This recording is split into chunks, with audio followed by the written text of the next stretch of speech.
ನಮಸ್ಕಾರ. ಬಾಡಿಗೆ ಕಾರು ಬಾಡಿಗೆ ಮನೆ ಬಗ್ಗೆ ಕೇಳಿರ್ತೀರಿ, ಆದ್ರೆ ಬಾಡಿಗೆ ಕೋಳಿ ಬಗ್ಗೆ ಯಾವತ್ತಾದ್ರೂ ಕೇಳಿದ್ರಾ? ಎಸ್, ಅಮೆರಿಕಾದಲ್ಲಿ ಮೊಟ್ಟೆಗೋಸ್ಕರ ಕೋಳಿಗಳನ್ನ ಬಾಡಿಗೆಗೆ ಕೊಡ್ತಿದ್ದಾರೆ.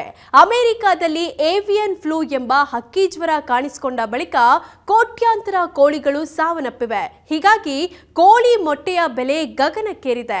ಕೆಲ ನಗರಗಳಲ್ಲಿ ಡಜನ್ ಮೊಟ್ಟೆ ಬೆಲೆ ಸುಮಾರು $10 ಅಂದ್ರೆ $866 ಆಗಿದೆ. ಅಲ್ಲಿಗೆ ಒಂದು ಮೊಟ್ಟೆಗೆ $72 ಇದೆ. ಹೀಗಾಗಿ ರೆಂಟ್ ದ ಚಿಕನ್ ಎಂಬ ಕಂಪನಿ ಜನರಿಗೆ ಕೈಗೆಟುವ ದರದಲ್ಲಿ ಮೊಟ್ಟೆ ಕೊಡಲು ಹೊಸ ಪ್ಲಾನ್ ಮಾಡಿದೆ. ಅದೇನಪ್ಪಾ ಅಂದ್ರೆ, ಅಷ್ಟೆಲ್ಲ ದುಡ್ಡು ಕೊಟ್ಟು ಮೊಟ್ಟೆ ಖರೀದಿ ಮಾಡೋ ಬದಲು ಕೋಳಿಯನ್ನ ಕಂಪನಿಯೇ ಬಾಡಿಗೆಗೆ ಕೊಡ್ತಾರೆ. 2 ಕೋಳಿಗಳು ವಾರಕ್ಕೆ ಸುಮಾರು 1 ಡಜನ್ ಮೊಟ್ಟೆಗಳನ್ನ ಇಡುತ್ತೆ. ಅವಧಿ ಮುಗಿದ ನಂತರ ಕಂಪನಿಯವರು ಕೋಳಿಗಳನ್ನ ವಾಪಸ್ ಪಡಿತಾರೆ. ಈ ಟೈಮ್ನಲ್ಲಿ ಕೋಳಿ ಹಾಕಿದ ಅಷ್ಟು ಮೊಟ್ಟೆ ರೆಂಟ್ ಪಡೆದವರೇ ಬಳಸಿಕೊಳ್ಳಬಹುದು.